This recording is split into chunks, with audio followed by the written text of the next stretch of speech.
Halo, halo, selamat sore teman-teman semua. Mohon tunggu sebentar ya, karena acara kita sore hari ini akan dimulai tepat pukul 16.00 waktu Indonesia Barat.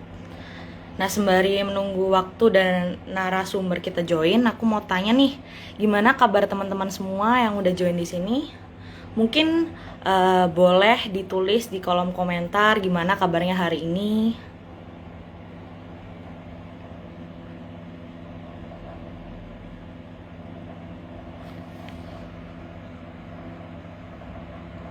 Halo Kak Salsa, Kak Rani, Kak Caca, mungkin bisa. Alhamdulillah baik. Semoga selalu dalam keadaan yang sehat ya. Dan semoga yang sakit juga cepat diberi kesembuhan.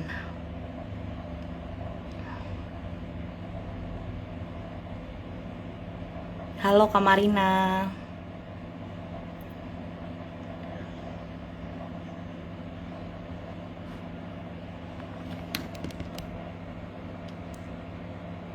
Mohon tunggu sebentar ya, karena kita akan mulai Insakes sore hari ini tepat pukul 16.00.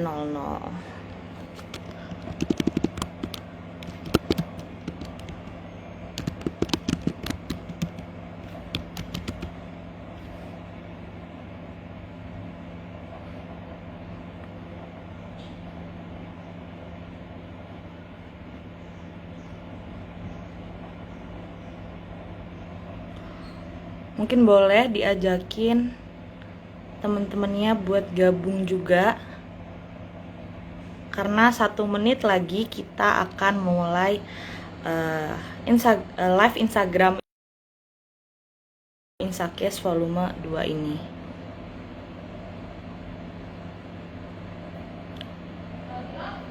Nah, aku izin mengundang karbon etiknya.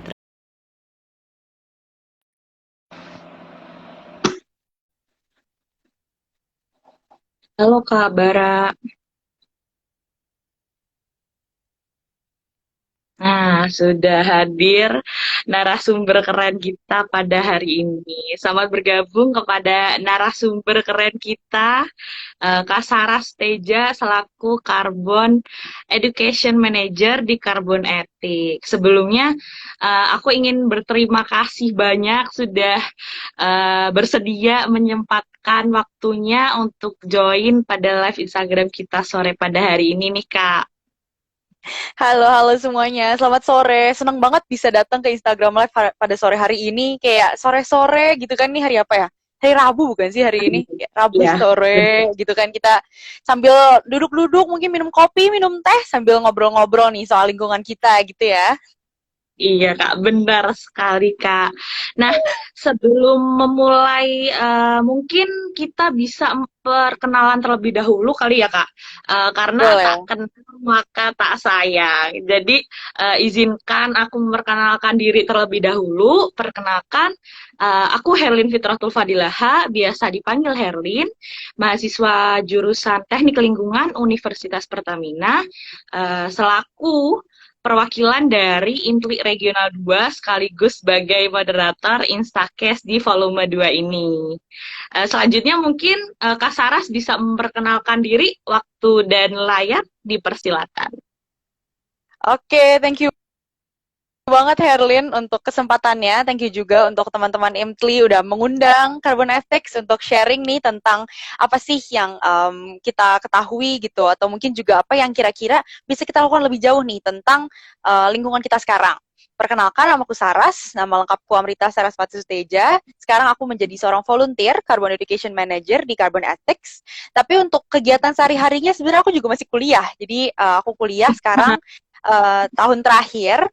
Aku kuliah jurusan accounting dan operations management. Selain itu ya aku juga ya magang-magang dan lain-lain, tapi salah satu bagian yang penting juga dalam hidup aku adalah jadi Carbon Education Manager di Carbonetics.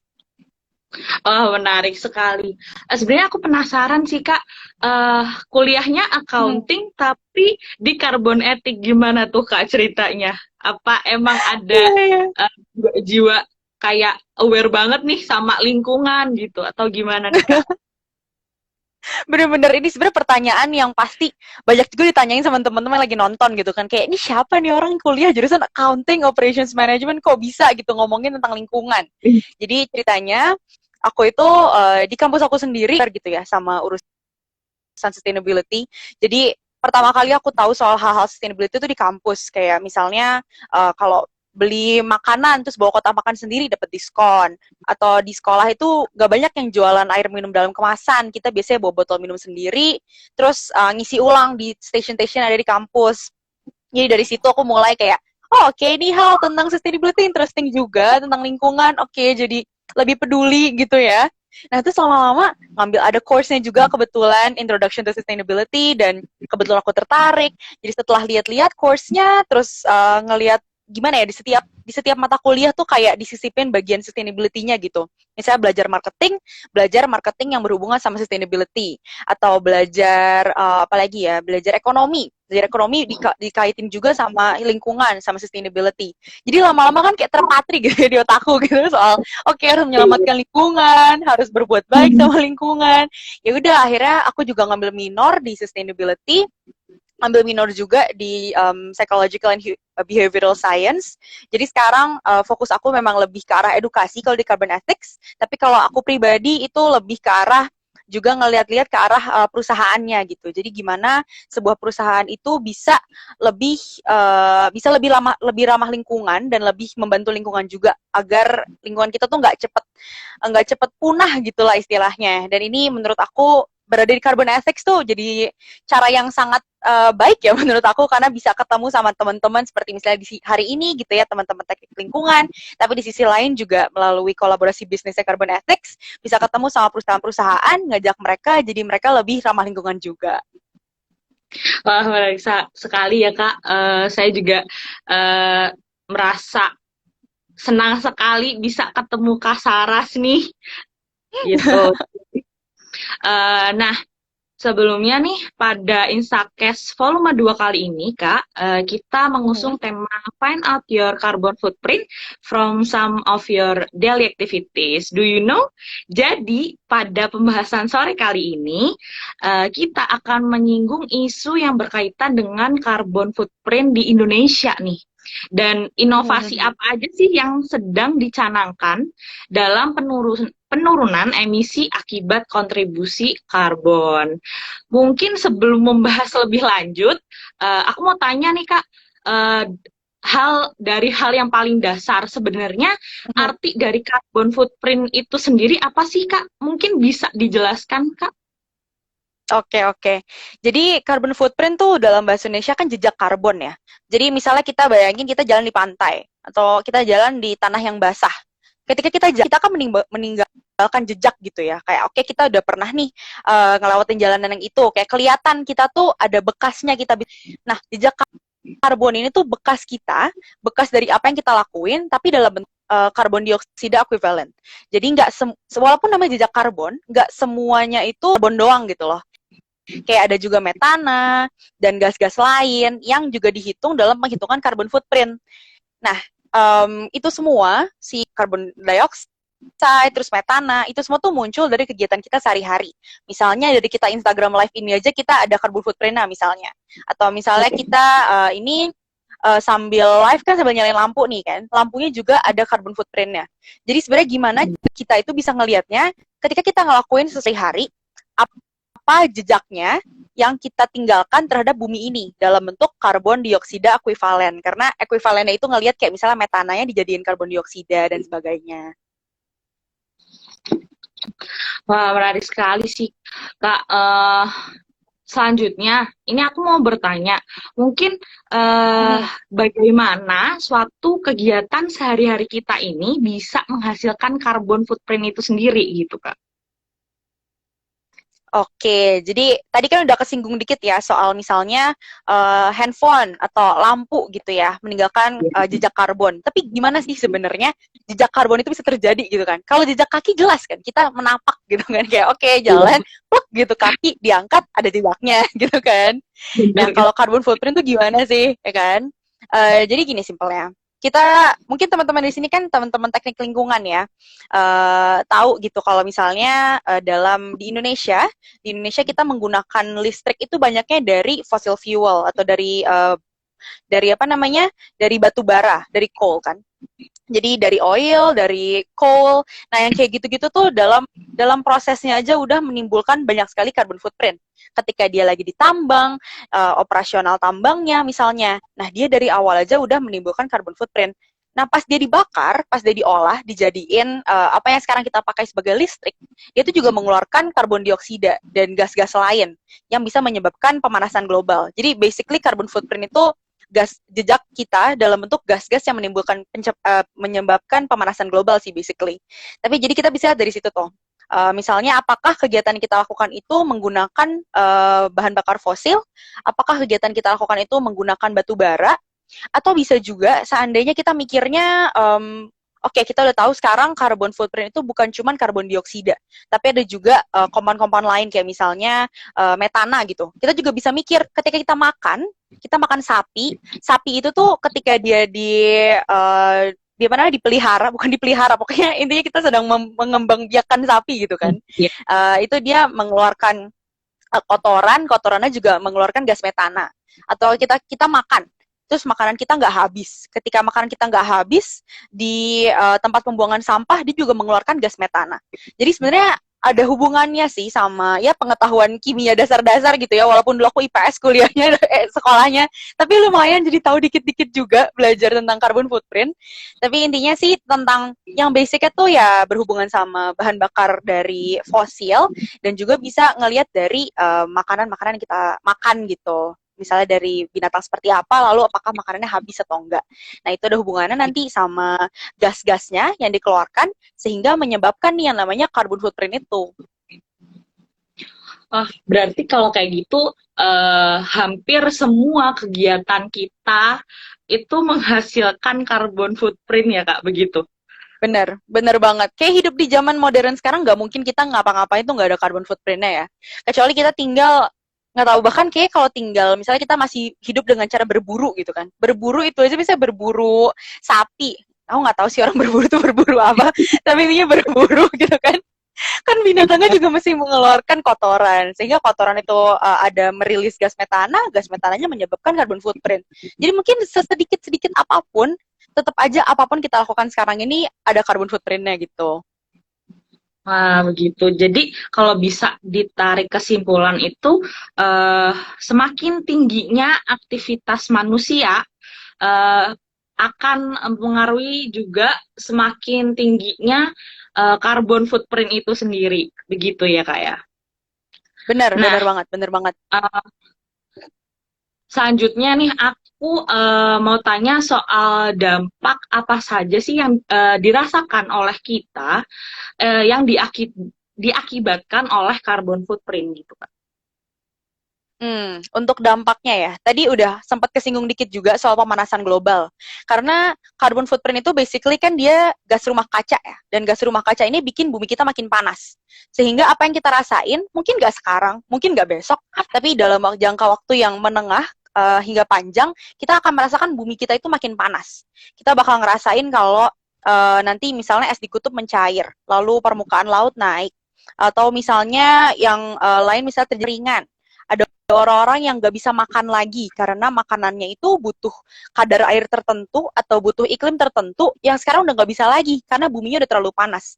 Jadi sebenarnya kalau kita pikirin sekarang apa sih dampaknya gitu kan, kayak oke, mungkin nggak kelihatan kita nyalain AC 24 jam sehari walaupun gak ada orangnya gitu, kita tetap ya udahlah, nggak berasa apa-apa juga, paling tagihan listrik. Tapi lama-kelamaan gitu kan, mungkin bukan kita yang ngerasain, mungkin anak cucu kita gitu kan yang ngerasain, nanti buminya akan menjadi tempat yang nggak nyaman buat ditinggalin. Kayak kebayang nggak sih kita sekarang hidup, misalnya gimana ya, misalnya tadinya kita tinggal, aku sekarang lagi di Bandung, dulu Bandung tuh kayak dingin gitu kan, kayak enak, terus calming, tapi lama-lama Bandung makin panas, sehingga hidupnya aja udah less nyaman, kayak nggak senyaman kemarin. Nah kita kali itu 10 dikalikan dengan 100 kita rasain, misalnya kita bayangin kira-kira kalau dalam lagi kita masih kayak gini terus buminya makin panas, wah makin gak enak lagi gitu kan hidupnya, bahkan mungkin kita bisa kepanasan, ada heat wave gitu yang bisa bahkan di negara-negara lain udah bisa membunuh orang. Jadi memang kita tuh harus berpikirnya tuh nggak cuma sekarang aja, mindset kita tuh harus mindset jangka panjang, sehingga kita juga mikirin, oh oke, kalau kita sekarang itu terlalu buang-buang energi, itu bakal kayak gimana sih dampaknya sama anak cucu kita, misalnya kayak gitu. Bener banget sih Kak, aku di sini juga merasakan sekarang juga bukan Bandung yang dulunya dingin jadi panas lagi, tapi juga ada semacam anomali cuaca begitu. Jadi tiba-tiba Mhm. panas, terus malamnya juga terus hujan gitu kan ya. Iya. Berarti kalau Mhm. carbon footprint ini sendiri bisa menjadi salah satu tanda sebagai krisis iklim begitu ya Kak ya. Mhm, mhm. Carbon footprint tuh semakin tinggi, kita tuh semakin mempercepat krisis iklim lah gitu istilahnya. Makin cepat bumi kita tuh makin panasnya. Baik, Kak, begitu ya. Nah, Mhm. ini sebenarnya kalau kita tarik benang gitu, mungkin carbon footprint ini sangat berdampak begitu ya, kayak dari krisis iklim itu sendiri gitu. Nah, Mhm. selanjutnya aku tanya nih, Kak, eh, kalau ini lebih ke spesifiknya lagi, mungkin bisa diceritakan kondisi dari carbon footprint di Indonesia itu gimana sih, Kak? Oke, di Indonesia ya. Jadi kita udah tahu sekarang misalnya kalau di kota-kota besar di Indonesia itu sudah sangat bergantung sama misalnya pendingin ruangan dalam bentuk misalnya AC atau kipas gitu kan. Nah dari situ aja kita udah bisa mikirin kalau penggunaan listrik di Indonesia, penggunaan energi di Indonesia itu semakin lama semakin tinggi. Sehingga jejak karbon yang kita tinggalkan juga semakin lama semakin tinggi. Walaupun di Indonesia ini belum setinggi negara-negara besar ya, belum kayak setinggi Amerika atau setinggi Cina, mulai makin naik tuh karbon footprint kita setiap tahunnya. Nah, di sini yang menjadi interesting adalah kalau kita lihatnya cuma karbon dioksida doang, tadi aku habis cek sebelum Instagram Live ini, terus aku lihat kalau Indonesia ini masuk top 10 untuk karbon dioksida per kapitanya. Jadi udah dibagi jumlah orangnya loh ya, bukan karena kita itu orangnya banyak, tapi memang udah per orangnya itu udah semakin tinggi kalau dalam bentuk karbon dioksida. Jadinya memang sudah semakin banyak nih energi yang kita konsumsi, padahal energi di Indonesia itu masih bergantung sama coal, masih bergantung sama batu bara, dan juga masih bergantung sama fosil-fosil yang lain gitu, bahan bakar fosil yang lain. Jadi walaupun kita makin tinggi, kita makin lihat banyak banget gedung bertingkat, mau makin banyak misalnya, atau makin banyak orang yang menggunakan mobil, tapi kita belum didukung sama sumber energi yang terbarukan. Kita belum didukung sama sumber energi yang lebih bersih gitu ya, tanda kutip. Kayak belum banyak kan mobil-mobil yang hibrid atau listrik di Indonesia. Atau belum juga banyak di Indonesia itu yang menggunakan pembangkit listrik, misalnya tenaga air atau tenaga surya gitu ya, kan masih belum banyak. Jadi di Indonesia memang pertama, kita memang sudah besar, carbon footprint-nya per orangnya. Kedua, negara kita besar, jadi orangnya banyak. Sehingga memang ya, kalau memang hitungnya itu secara negara, emang gede gitu kan. Tapi yang ketiga, kita juga, ya tadi, kita masih gantung sama bahan bakar yang tidak sustainable gitu. Walaupun kita itu tindakan ekonominya juga semakin tinggi, terus kita juga kayak ya makin maju gitu ya tanda kutip, tapi belum didukung sama bahan bakar yang lebih ramah lingkungan begitu. Jadi kalau di Indonesia sih karena pertama itu orang banyak, lalu kita juga semakin besar kegiatan ekonominya, jadi kita masuk top 10 tadi ya di carbon dioxide per kapitanya. Jadi kita ada di top 10 tuh bareng negara-negara kayak US atau China, Brazil aku lupa, tapi untuk negara-negara seperti itu memang ya ada di level yang mirip-mirip lah gitu sama sama Indonesia sekarang. Baik, Kak, terima kasih, Kak. Sebenarnya ada fakta menarik juga nih, Kak, Mhm. bahwasannya makanan tuh juga dapat menghasilkan carbon footprint. Nah, ini tuh gimana bisa seperti ini nih, makan aja ada carbon footprint-nya gitu. Oke, ini bener sih kayak dulu sebelum aku belajar tentang sustainability pasti bingung kan kayak gimana caranya aku main HP sekarang ngeluarin carbon footprint atau gimana caranya aku makan sekarang cuman kayak buka mulut pakai sendok how gitu kan. Kayak makanannya gitu doang, nggak ada pakai listrik. Emang aku gerakin mulut aku pakai listrik kan enggak gitu. Tapi dia Iya, tetap bisa betul. mengeluarkan carbon footprint, ya kan? Nah, ini tuh kita bisa balik lagi ke konsep bagaimana makanan itu bisa datang ke meja kita sekarang. Gimana makanan itu bisa datang ke piring kita. Misalnya, kita makan banyaknya tahu tempe, let's say. Tahu tempe itu berasal dari Indonesia, sehingga dia nggak butuh transportasi panjang-panjang. Lalu tahu tempe ini itu ketika dia di apa namanya ditumbuh, kita kayak nge-grow gitu kan, nge-cultivate tahu tempe kan, dia datangnya dari tumbuhan kan, dia base-nya itu tumbuhan, jadi dia itu ketika udah selesai kita bisa langsung olah dia menjadi makanan. Kita bukan menumbuhkan tanamannya itu buat dimakan sama binatang lain, misalnya gitu kan. Terus ada juga tahu tempe, karena berasal dari tumbuhan, mereka nggak mengeluarkan kotoran sehingga nggak merilis gas metana. Jadi tahu tempe itu in general dia itu menciptakan lebih sedikit jejak karbon dibandingkan animal atau apa namanya makanan-makanan yang berasal dari hewan. Tapi kalau misalnya kita suka makan let's say sapi. Sapinya itu sapi impor, misalnya gitu kan.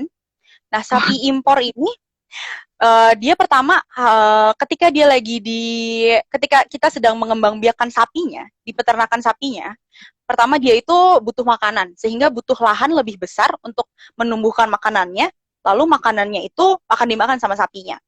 Lalu peternakan sapi juga butuh lahan yang besar sehingga kita mungkin harus membuka hutan gitu kan.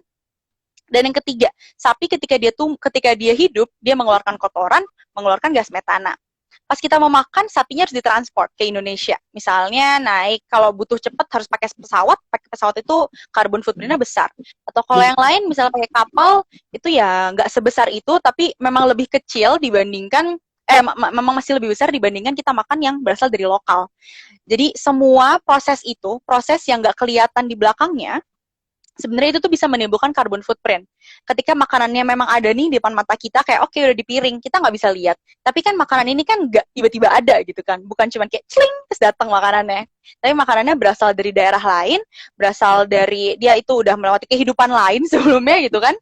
Jadinya pas nyampe di piring kita tuh memang sudah berbentuk kayak gitu, tapi dia punya perjalanan panjang di belakangnya yang kita nggak bisa lihat.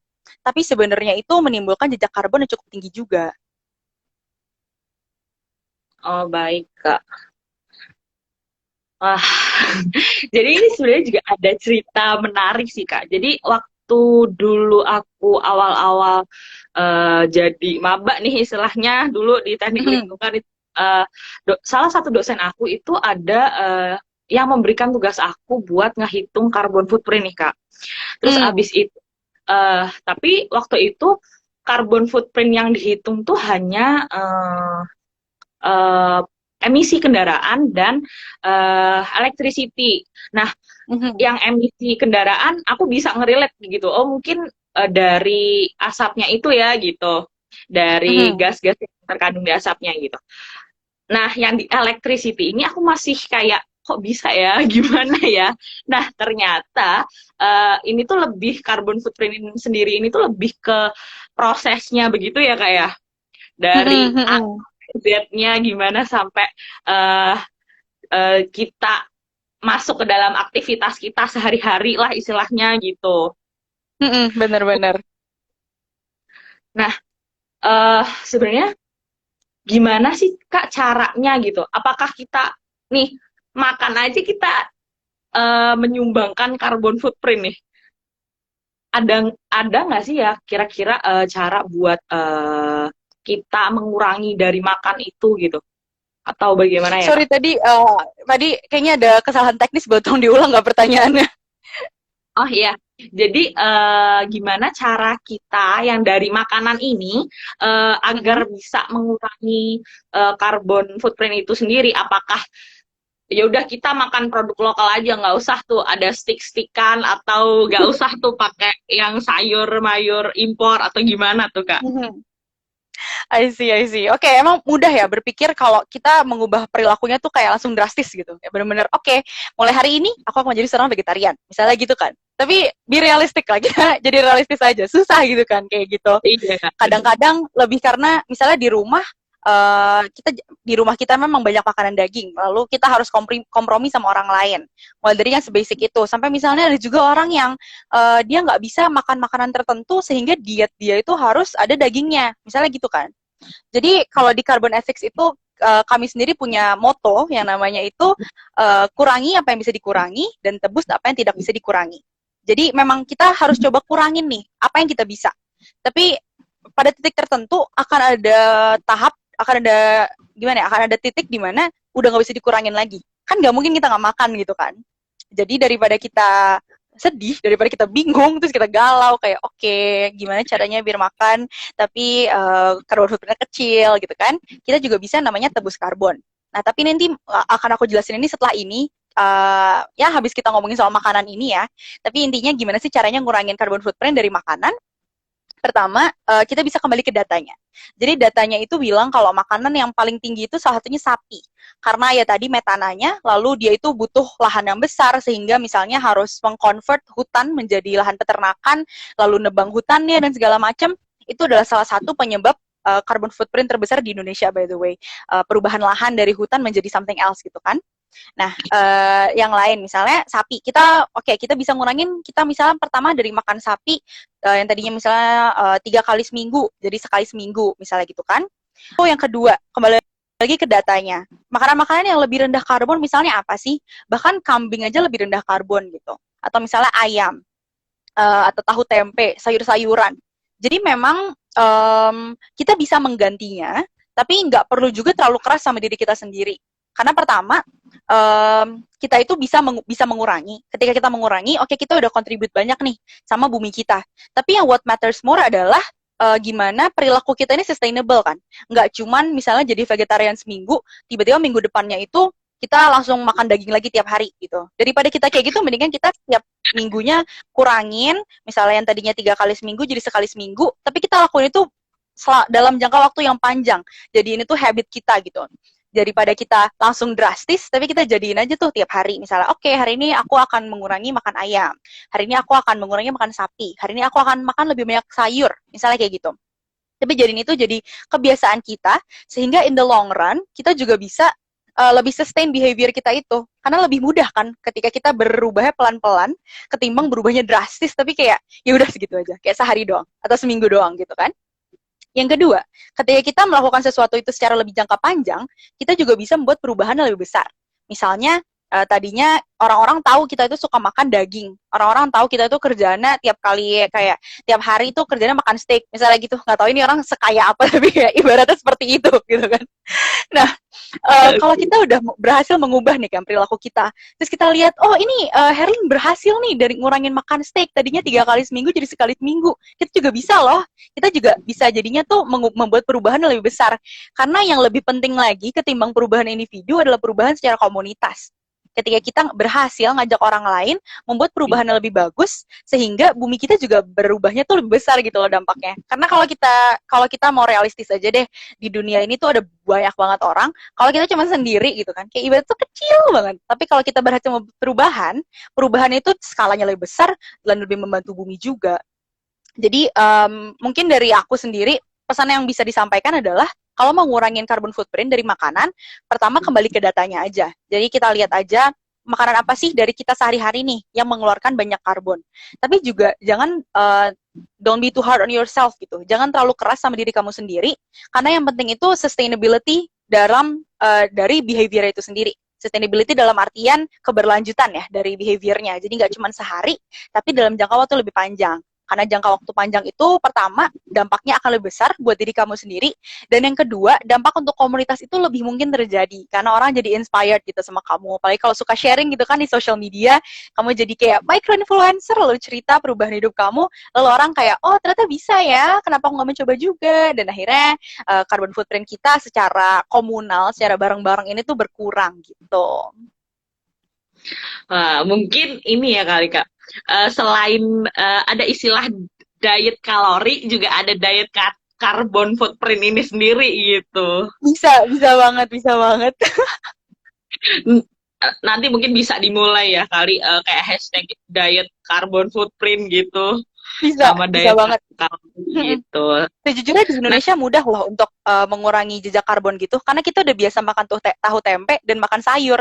Kayak di tempat aku kuliah, tahu tempe itu susah banget untuk ditemuin. Orang itu makannya daging-daging terus, jadinya lebih susah buat jadi vegetarian. Dan itu menjadi opsi yang mahal gitu kan. Tapi kalau di Indonesia gampang banget ke tukang sayur kita juga bisa nemu gitu kan. Apa kayak sawi, bayam, tahu, tempe. Bahkan dari ngurangin dari daging jadi telur aja udah berubah gitu. Jadi bersyukurlah kita ada di Indonesia yang bisa mengurangi jejak karbon kita dan juga kalori kita dengan cara yang lebih mudah karena lingkungannya juga mendukung gitu. baik, Kak. Mungkin kita bisa lanjut ke topik berikutnya nih, Kak. Nggak kalah Boleh, menarik boleh. sebelumnya nih. Eh, nah, ini tentang karbon etik itu sendiri sih. Nah, di karbon etik itu sendiri kan terdapat produk-produk yang ramah lingkungan.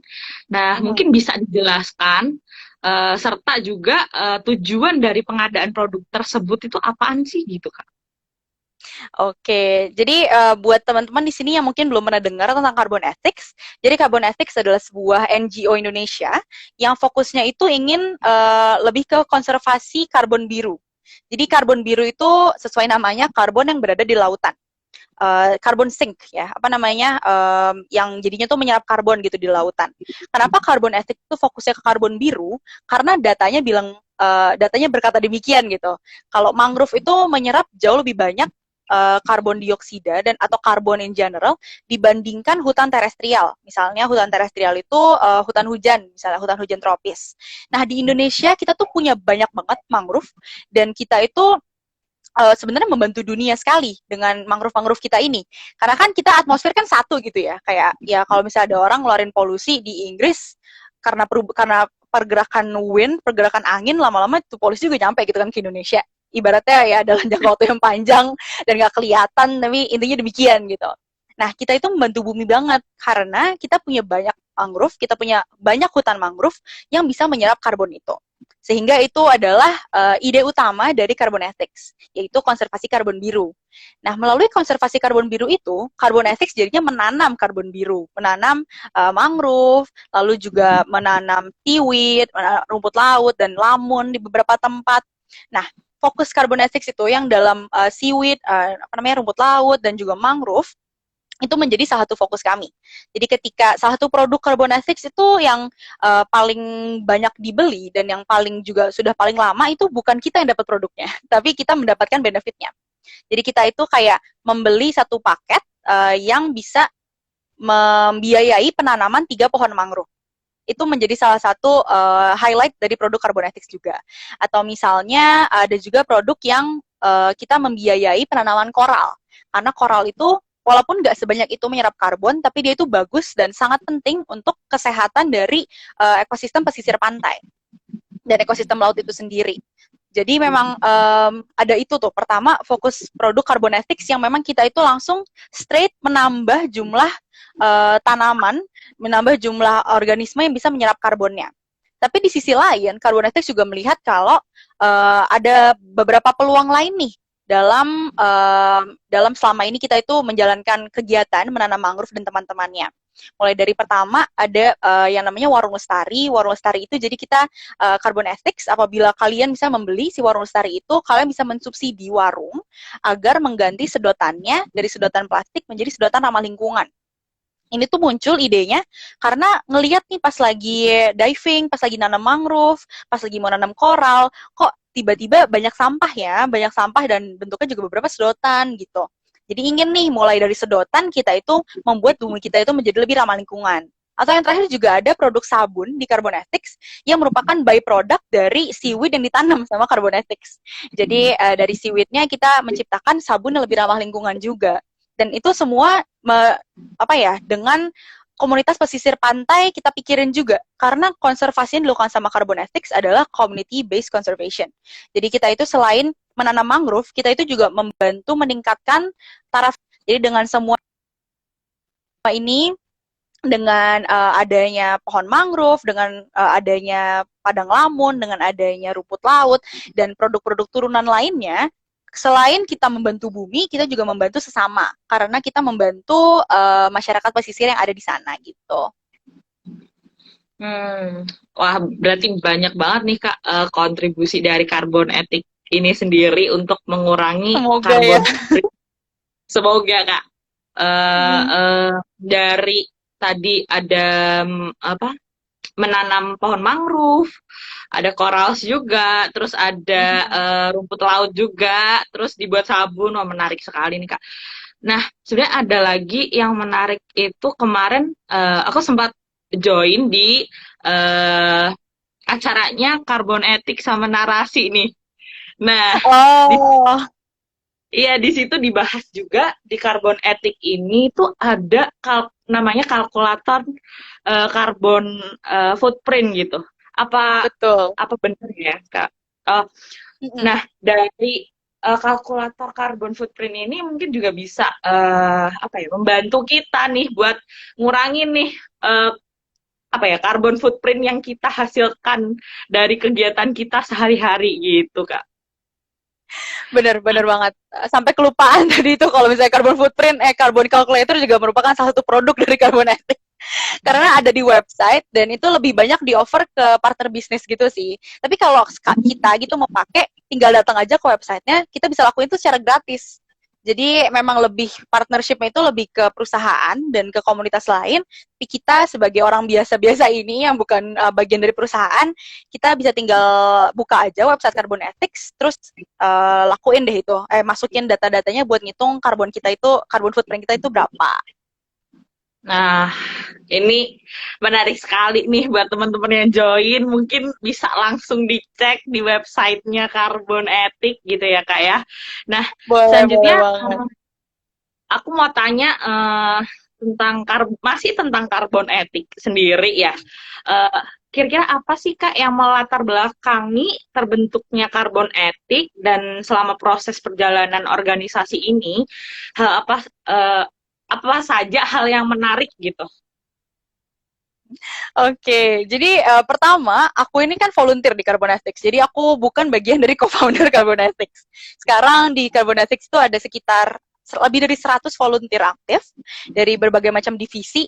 Jadi kalau kalian mau tertarik join, boleh banget join. Tapi aside of that, awal mula Carbonetics itu berawal dari ada sebuah summit di luar negeri. Summitnya ini tuh namanya One Young World Summit ya. Nah, terus co-founder Carbonetics itu ada 3. Mereka itu lagi ke sana mewakili perusahaan mereka masing-masing karena mereka memang bekerja di korporasi. Lalu mereka bertemu dan sadar kalau oh kita butuh solusi lebih banyak nih untuk mengatasi permasalahan krisis iklim ini. Akhirnya 3 co-founder ini bertemu lalu menciptakan Carbon Ethics. Awalnya organisasi kecil, berawal dari ya kurang dari 10 orang, tapi setelah akhirnya kolaborasi sana sini, lalu produk ditawarkan juga lumayan inovatif gitu ya, karena belum banyak di Indonesia komunitas yang fokusnya itu atau komunitas atau NGO yang fokusnya itu ke blue carbon restoration, blue carbon conservation gitu. Jadi dengan adanya ini Carbonetics bisa tumbuh sampai sekarang menjadi NGO yang besar dan bisa berkolaborasi dengan IMTLI pada hari ini gitu. Keren sekali Kak karbon etik ini lah. Ya, Terus terus gak tunggu. denger Terus pertanyaan kedua gimana? tadi, sorry, pertanyaan kedua belum aku jawab. Oh iya Yang iya. Oh tentang iya selama karbon etik ya. perjalanan ini. Kalau selama aku sendiri sih, apa yang interesting adalah gimana caranya bisa membuat edukasi tentang karbon itu mudah untuk dipahami oleh orang-orang. Karena kita belajar tentang karbon itu kan apa ya, abstrak gitu, nggak kelihatan. Ibaratnya kalau kita pertama mungkin gampang kalau kita bisa mikir ngelihat mobil kayak itu knalpotnya hitam gitu kan, kita lebih kelihatan gitu kan kalau dia Iya, mengeluarkan karbon footprintnya banyak. Tapi kalau makanan coba kayak gimana caranya nih nasi sebutir itu ada karbon footprintnya, how?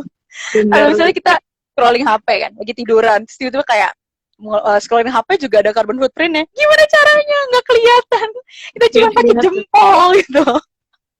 Susah kan untuk mikirinnya. Jadi memang itu menjadi salah satu tantangan yang besar, tapi tantangan yang menyenangkan sih menurut aku, karena jadinya exploring cara-cara baru, gimana caranya membuat edukasi karbon dan edukasi tentang semua yang berhubungan sama karbon itu relatable sama orang. Misalnya ngobrol sama teman-teman dari teknik lingkungan mungkin lebih mudah, karena kalian tahu termsnya, kalian tahu urusan-urusan kimianya itu, kalian tahu karbon dioksida itu apa dan segala macam. Tapi untuk beberapa orang lebih sulit, karena mereka belum belajar itu atau ya bukan fokusnya ke arah sana. Dan mungkin mendengarkan kata-kata yang seperti itu tuh menjadi momok. Akhirnya nggak bisa tuh disebutin kata-kata yang kayak gitu. Jadi apa nih alternatifnya? Mungkin kita bisa bawa-bawa yang berhubungan sama ekonomi. Ketika mereka fokus ekonomi, misalnya kayak dulu aku mulai peduli sama lingkungan aja gara-gara kalau bawa kotak makan sendiri, makanan diskon gitu kan. Jadi kayak memang permasalahan semua orang adalah duit kan. Jadi gimana caranya membuat hal-hal yang tadinya abstrak itu menjadi relatable, menjadi mudah dicerna, dan akhirnya bisa mengajak orang untuk membuat perubahan yang lebih besar. Karena kan itu kan end goal-nya gitu, ingin membuat perubahan sehingga bumi kita lebih lestari gitu. Menarik sekali emang. Benar seperti yang kakak bilang, kalau emang suatu tantangan sendiri nih ngejelasin ke orang-orang sekitar kita, bahkan orang awam tuh, kalau kita makan aja bisa mengeluarkan carbon footprint kita, kayak Iya, gini aja benar. bisa mengeluarkan, kita live kayak gini juga bisa mengeluarkan carbon footprint gitu. Benar. Nah, nah, dengar-dengar juga nih, di karbon etik itu ada pilar yang dicanangkan oleh karbon etik yang berisi konservasi, edukasi, dan masyarakat. Nah, dari hal tersebut, adakah kegiatan yang dilakukan untuk merealisasikan pilar tersebut, Kak? Oke. Jadi tadi udah kesinggung sedikit juga sama aku soal community based conservation. Jadi konservasinya itu kita melibatkan masyarakat sekitar, masyarakat pesisir, sehingga mereka itu bukan cuman kayak bisa ngeliatin kita nanam sendiri, tapi mereka juga mendapatkan mata pencaharian tambahan sebagai petani mangrove gitu misalnya, atau sebagai pengolah sabun tadi dari seaweed. Nah, itu adalah pilar masyarakatnya. Jadi di tempat-tempat carbon ethics beroperasi, misalnya di Bintan atau di Bali gitu, kita bisa lihat nih kalau masyarakatnya memang terbantu ternyata dengan adanya kegiatan-kegiatan yang menambah mata pencaharian mereka.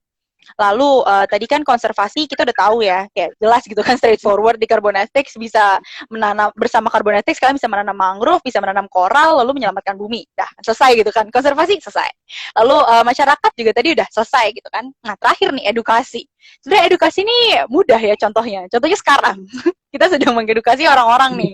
Saraf bersama Herlin mengedukasi orang-orang agar lebih peduli dan lebih aware sama isu lingkungan. Nah, edukasi ini tuh menjadi pilar yang penting. Kenapa? Karena ketika orang nggak tahu apa yang mereka lakukan, ketika orang nggak tahu apa yang mereka lakukan itu salah, mereka nggak mau berubah dong. Kayak misalnya kita tadinya, apa ya contoh yang mudahnya, misalnya tadinya kita nggak tahu kalau matiin lampu nggak dimatiin itu mengeluarkan banyak energi juga. Kita sebelumnya nggak tahu. Nah, itu pas kita nggak matiin lampunya, itu bukan menjadi masalah yang besar, karena kita nggak tahu dari awalnya. Sehingga kita nggak tahu alternatif yang lebih baiknya itu apa. Dan dengan edukasi itu kita bisa ngasih tahu ke orang alternatif yang lebih baik itu apa sih.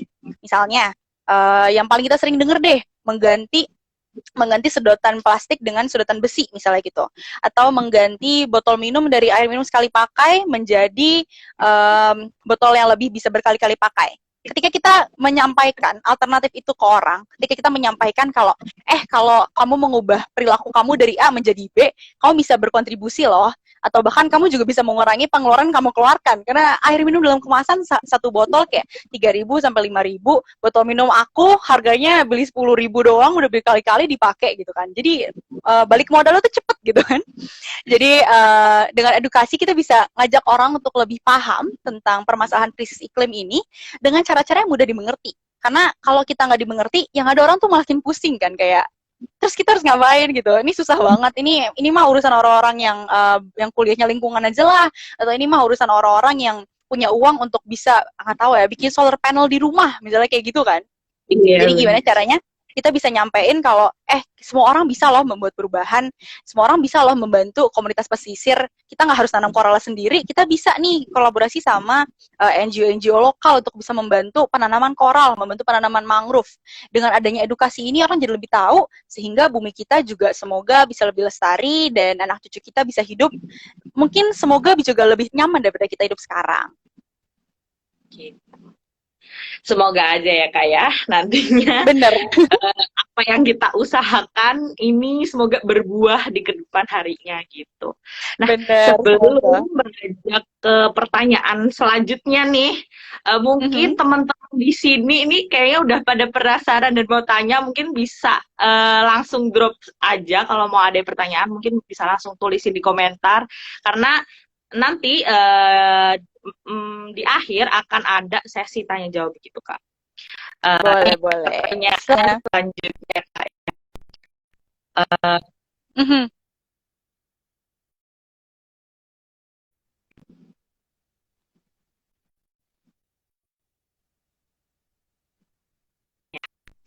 Uh, Pertanyaan selanjutnya, kira-kira tips gaya hidup yang bisa dilakukan untuk mengurangi emisi yang dihasilkan oleh carbon footprint itu seperti apa nih Kak?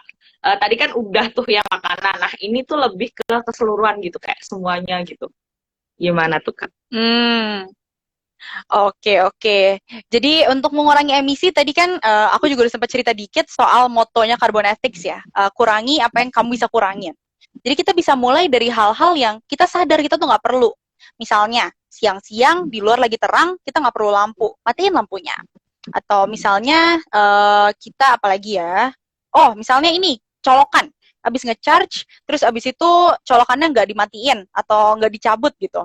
Itu bisa kita cabut dulu. Jadi kita mulai dari langkah-langkah kecil yang lama-lama kita jadiin habit kita. Jadinya kita bisa membuat perubahan dari kegiatan yang paling simpelnya itu.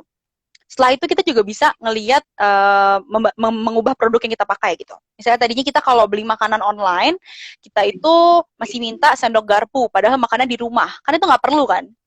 Sedangkan sendok garpunya ini datangnya dari masih dari petrokimia juga karena datangnya dari plastik gitu kan.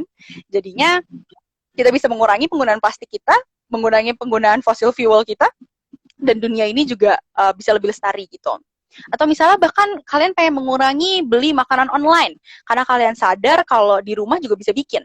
Kalau kita bikin di rumah, kita nggak ngeluarin uang transport, kita nggak ngeluarin uang buat kontainernya, kita nggak buang-buang uang juga gitu kan. Jadi kita bisa bikin sendiri di rumah, lalu kita mulai tuh membuat perubahan-perubahan yang kecil seperti itu tapi juga berguna. Nanti mungkin ada orang-orang juga yang mungkin misal dia lebih punya kemampuan ekonominya, lalu dia bisa mengubah penggunaan misalnya dari yang tadinya dia itu menggunakan transportasi, ini bukan ekonomi sih, kalau transportasi umum itu lebih ke daerahnya sendiri. Apakah daerah kamu itu memiliki transportasi umum yang sarananya itu yang bagus gitu kan? Kalau kalian tinggal di Jakarta, kalian boleh banget untuk mulai cek apakah ada transportasi umum lewat dekat rumah kalian gitu kan? Agar kita juga bisa bagi-bagi gitu carbon footprint dari mobilnya. Karena kalau kita naik mobil sendiri, carbon footprintnya dibagi kita doang gitu kan. Tapi kalau kita naik mobil bareng-bareng, alias naik bis atau naik angkot, naik apapun itu, kita bagi-bagi gitu carbon footprintnya sama orang lain. Nanti ada lagi misalnya mengurangi yang tadi makan daging dikurangin, atau misalnya mobilnya kalau ada yang memiliki kemampuan ekonomi lebih, mungkin bisa melihat mobil-mobil hibrid atau mobil-mobil baterai, mobil listrik gitu kan. Jadi mengurangi penggunaan fossil fuel juga. Nah ini sebenarnya tuh ada sangat banyak perubahan yang bisa kita lakukan, dan perubahannya itu bukan cuma buat orang-orang yang mampu aja, atau bukan cuma buat orang-orang yang sempat atau niat aja gitu. Karena perubahan paling mudah pun gampang banget, tinggal semudah matiin saklar listrik atau ngecabut charger ketika selesai dipakai, atau kalau malam-malam nih abis belajar gitu kan, terus laptopnya nggak kita matiin semalaman, kita mulai matiin, itu aja udah mengurangi jejak karbon kita, mengurangi penggunaan energi kita. Jadi menurut aku sih kita bisa lihat nih dari rumah, kira-kira kita bisa ngapain lagi ya? Kira-kira ini botol air minum sekali pakai tuh sepenting ini nggak sih? Atau misalnya ternyata dekat rumah atau di rumah bisa nih manggil orang-orang yang ngisi ulang gitu untuk sabun, shampoo atau sabun pel. Nah yang kayak gitu-gitu sebenarnya bisa interesting untuk dilihat. Kita rajin-rajin aja nyari, kita rajin-rajin aja mikir apalagi yang bisa kita ubah sehingga kita bisa memiliki jejak karbon yang lebih sedikit dan berkontribusi lebih sedikit juga terhadap pemanasan global. Jadi ini kalau bisa aku simpulkan ya Kak, langkah kecil seperti dari menggunakan reusable cup atau kita memakai transportasi umum, begitu tuh merupakan suatu langkah kecil untuk perubahan yang lebih besar gitu ya Kak ya. Betul, betul. Kuncinya itu, langkah kecil untuk perubahan yang lebih besar, bener banget. Nah, ini pertanyaan terakhir nih dari aku sendiri Kak. Kira-kira pesan apa yang bisa disampaikan kepada teman-teman yang join live Instagram kita sore ini untuk lebih aware terhadap carbon footprint? Pesan untuk carbon footprint, mengurangi carbon footprint. Apa ya kira-kira? Oke, mungkin gini kali ya. Karena kalau yang nonton ini mungkin banyaknya teman-teman teknik lingkungan juga. Jadi sebenarnya yang paling mudah adalah menerapkan apa yang sudah dipelajari di kampus. Karena misalnya tadi Helen cerita, waktu jadi maba diajak untuk menghitung carbon footprint-nya. Diajak dosennya untuk menghitung carbon footprint-nya. Nah, ada ilmu-ilmu di teknik lingkungan yang mungkin tadinya kita mikir, ini cuma sains doang, atau ini cuma buat belajar nanti, cuma buat kerja nanti, atau cuma buat skripsi, cuma buat ujian. Nah, nggak kayak gitu sebenarnya. Karena ketika kita bisa lihat bagaimana ilmu yang kita terapkan itu, ilmu yang kita dapatkan itu bisa kita terapkan kehidupan sehari-hari, kita juga bisa mengubah perilaku kita dan mengurangi jejak karbon kita. Karena jujur aku juga belajar banyak banget dari sekolah, belajar banyak banget dari apa yang aku pelajari di sekolah. Lalu misalnya yang tadi yang soal makanan, itu kalau kalian di teknik lingkungan ada course, ada matkul-matkul atau ada konsentrasi yang lebih mengarah ke life cycle assessment atau LCA. Nah, itu aku ngeliatnya dari situ. Karena setiap barang yang kita punya ini kan punya life cycle dia sendiri gitu. Nah, ini bisa kalian tuh lihat-lihat. Jadi, apa yang dipelajarin di sekolah itu mungkin nggak se-straightforward itu untuk langsung diterapkan di kehidupan sehari-hari. Tapi, ketika kita udah tahu gimana itu penerapannya, kita bisa masukin itu ke kehidupan kita, sehingga tadi kita bisa membuat perubahan kecil-kecil untuk yang lebih besar lagi gitu dampaknya. Ya, jadi intinya buat teman-teman itu kembali lagi perubahan kecil kita ini sangat berarti untuk mendukung pengurangan carbon footprint itu sendiri. Nah, ini aku lihat udah ada satu pertanyaan dari re.enf. Apa mungkin memperlakukan karbon secara etis? Bisa langsung dijawab, Kak? Silakan. Oke, tunggu aku lihat dulu. Itu kayak aku lihat tadi di depan ya pertanyaannya. Iya, benar. Memperlakukan karbon secara etis. Apa mungkin memperlakukan karbon secara etis? Mungkin boleh dijelaskan juga maksud pertanyaannya gimana ini? @re.env. Kak Re.env. Apakah ini berhubungan dengan nama carbon ethics? Carbon ethics. Memperlakukan karbon secara etis. Bagaimana nih untuk re.env? Apabila masih ada di sini. Mungkin sambil menunggu Kak Re.env ini menjelaskan lebih. Nggak ada nama tulisannya, jadi bingung bacanya gimana. Maaf, Re.env. Mungkin ini ada pertanyaan dari aku pribadi sih, Kak. Nah, boleh. ini berkaitan dengan carbon footprint di Indonesia sendiri. Nah, menurut Kakak ini dari sebelumnya, apakah Indonesia ini udah lebih baik dalam penanganan karbon, lebih tepatnya mengurangi carbon footprint itu sendiri? Apakah pemerintahnya juga sekarang lebih aware juga atau bagaimana, Kak? Menurut aku definitely awareness-nya udah semakin meningkat. Semakin banyak perusahaan yang memasukkan misalnya carbon offsetting gitu kan dalam bisnisnya. Misalnya kalau sekarang kita naik ojek online, udah ada tuh opsinya kita bisa menanam pohon ketika kita naik motor atau naik mobilnya gitu.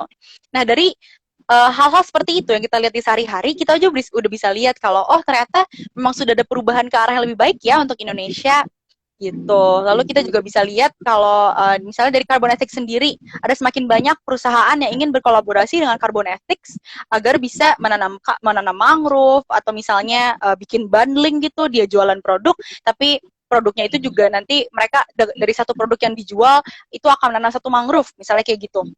Senang banget ngeliat yang kayak gitu karena ngelihat kalau pemain-pemain besar seperti perusahaan ini tuh udah semakin peduli dengan jejak karbon dan dengan menyerap kembali karbon yang dikeluarkan oleh kegiatan operasional mereka gitu. Tapi kalau dari sisi policy aku pribadi bukan fokusnya ke daerah hukum atau daerah pemerintahan, tapi senang sih ngelihat misalnya karena aku di School of Business, aku melihat Bursa Efek Indonesia sudah semakin memperhatikan aspek keberlanjutan perusahaan. Dan tahun depan udah mau diwajibin nih perusahaan untuk mengeluarkan laporan keberlanjutannya.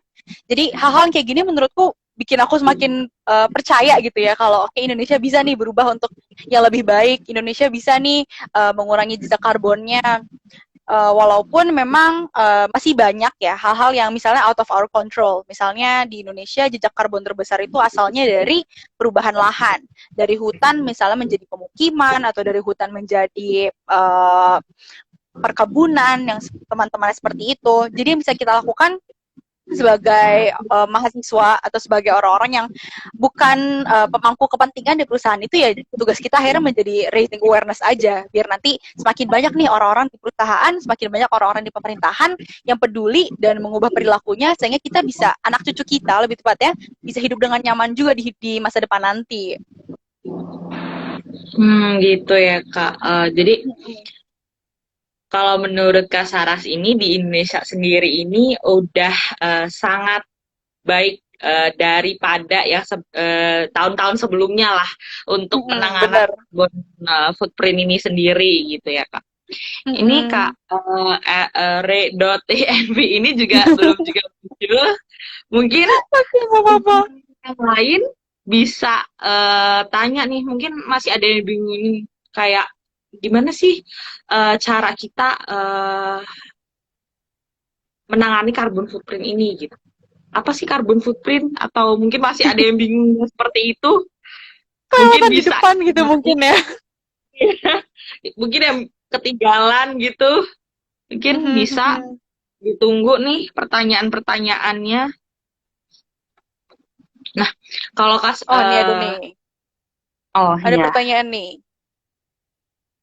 Oke, dari Kak Zalfa nih mau tanya. Nih aku izin membacakan pertanyaannya Kak. Dari Kak Zalfa mau tanya Kak, di Indonesia sendiri blue carbon udah banyak yang tahu dan berpartisipasi belum sih Kak?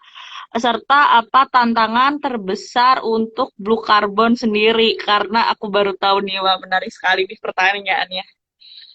Silakan menarik. Oke, thank you banget Zalfa buat pertanyaannya. Dan menurut aku ini pertanyaan yang sangat menarik, karena benar di Indonesia awareness tentang blue carbon itu masih rendah. Bahkan sama pemerintah kita sendiri, kalau kita tahu negara-negara kan bikin bikin perjanjian. Langkah-langkah apa saja akan mereka ambil untuk mengurangi jejak karbon secara negara gitu kan. Nah, waktu awal rencana tersebut dibuat, blue carbon tuh belum menjadi bagian gitu. Padahal Indonesia itu negara kepulauan. Kita udah tahu Indonesia negara kepulauan, kita punya banyak laut, kita punya banyak tanaman mangrove dan teman-temannya. Tapi power dari blue carbon itu belum banyak diketahui oleh banyak pihak, termasuk pemerintah. Nah, untuk sekarang awareness-nya sudah lebih meningkat, karena karena kan lebih banyak organisasi juga yang mengcover nih bagian blue carbon ini. Bukan cuma Carbon Ethics aja, karena Carbon Ethics juga punya banyak partner-partner juga nih, organisasi-organisasi atau NGO-NGO lain yang fokusnya itu lebih ke arah blue carbon. Karena ya tadi Indonesia itu memiliki banyak banget potensi blue carbon dunia. Jadi sekarang PR buat kita semua adalah gimana caranya kita membuat blue carbon itu lebih diketahui oleh orang-orang. Yang aku tahu misalnya ada UKM gitu, yang mereka itu fokusnya ke pecinta alam, atau misalnya mereka suka diving gitu. Mereka itu lebih aware sama blue carbon, karena mereka sering lihat ketika mereka lagi ke pantai.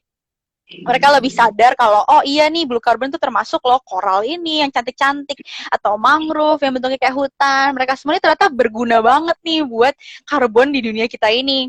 Nah, bisa dimulai itu dari situ. Misalnya teman-teman dari IMTLI ada yang ikutan UKM lain, ikutan UKM berhubungan sama pencinta alam, sama diving, sama apa lagi ya, nggak tahu lah, pokoknya berhubungan lagi lah sama itu semua. Bisa tuh diajakin sama teman-teman acaranya, kayak bilang, nih bisa loh bikin acara tentang blue carbon. Atau bahkan IMTLI sendiri mau bikin acara lagi di region-region lain, atau di pusatnya gitu kan, mau mengangkat lagi tentang blue carbon, dan ngasih tahu ke teman-teman teknik lingkungan yang lain kalau ini ada satu aspek penting dari teknik lingkungan yang bisa bisa diimplementasiin, bisa diintegrasiin nih ke apa yang akan kita lakukan di masa depan. Atau misalnya ada yang mau bikin skripsinya tentang blue carbon, lalu bisa akhirnya dipakai untuk menambah menambah literatur gitu tentang blue carbon di Indonesia. Karena itu juga sih, ketika misalnya kita riset gitu kan tentang blue carbon di Indonesia, belum terlalu banyak data yang tersedia, sehingga karena ketika belum ada data itu, mungkin beberapa stakeholder itu lebih berat gitu untuk mengambil keputusan yang ke arah blue carbon-nya. Jadi kan kita sebagai mahasiswa, kita bisa meneliti soal blue carbon, sehingga pemangku kepentingan juga lebih mau buat ngambil keputusan yang berhubungan sama blue carbon. Jadi memang masih ada long way to go untuk blue carbon di Indonesia, tapi aku melihat makin baik gitu progresnya, sehingga kita nggak boleh putus asa, dan yang kita bisa lakukan adalah terus-menerus untuk meningkatkan awareness-nya melalui berbagai macam outlet yang kita bisa gitu. Mungkin ini ya Kak, teman-teman yang join di sini juga bisa membantu buat memberikan informasi kepada teman-teman yang lainnya di sekitarnya, atau bisa juga keluarganya tentang blue carbon ini apaan sih gitu ya kayak. Bener banget. Nah, nggak berasa nih Kak, kita sudah berada di penghujung live kita. Nah, beneran mas, sekarang jam berapa? Nggak kerasa. 16 tahun juga nggak kerasa banget lah. Nah, sebelum kita menutup perbincangan kita sore hari ini, apakah Kak Saras ingin memberikan closing statement? Dipersilakan, Kak. Wah, closing statement ya, kayak berasa orang penting banget gitu ya, ada closing statementnya gitu. Berpikir, karena kayak dari tadi aku udah ngomong panjang lebar, kayak semua aku ingin sampaikan sepertinya sudah tersampaikan. Tapi mungkin satu kata sih, satu kata cuman hai, tapi satu kalimat yang bisa aku sampaikan ke teman-teman yang menonton, apalagi nonton sampai akhir hari ini. Jangan menyerah. Kita memang mungkin terkadang ketika kita itu advokasi untuk lingkungan, karena ada rasanya tuh kita kayak capek, atau ada rasanya ini kok nggak ada perubahan-perubahan ya. Tapi perubahan itu mungkin apa yang kita lakukan ini kayak bentuknya tuh sedikit-sedikit menjadi bukit gitu ya. Dan ketika kita udah sampai titik tertentu, bisa aja itu udah tipping point-nya, sehingga akhirnya perubahan lebih besar itu terjadi gitu. Jadi sekarang kita semangat-semangat aja untuk terus-menerus berbuat baik terhadap lingkungan, kasih tahu ke orang lain, let other people know about blue carbon, about carbon footprint, about gimana perubahan iklim itu terjadi dari kegiatan yang kita lakukan sekarang, sehingga makin banyak orang yang tahu, makin banyak orang yang beraksi, dan bumi kita juga akan lebih sehat dan lebih lestari. Berarti seperti tagline Carbon Ethic itu sendiri, kurangi apa yang bisa kamu kurangi, dimulai dari diri kita sendiri gitu ya Kak. Betul. Sebelumnya terima kasih atas closing statement-nya Kak Saras. Terima kasih juga buat teman-teman yang hadir pada Instacast volume 2 hari ini. Semoga bincang sore kita kali ini bersama dengan Kak Saras dapat memberikan insight untuk kita semua. Sebelum aku akhiri, aku mengucapkan terima kasih banyak nih kepada Kak Saras dan pihak Carbon Ethic karena bersedia menjadi narasumber dan memberikan ilmu serta informasi yang menarik pada Instacast volume 2 ini. Oh iya, jangan lupa untuk follow Instagram Carbon Ethic untuk bisa update terus informasi mengenai carbon footprint dan blue carbon ya Kak ya.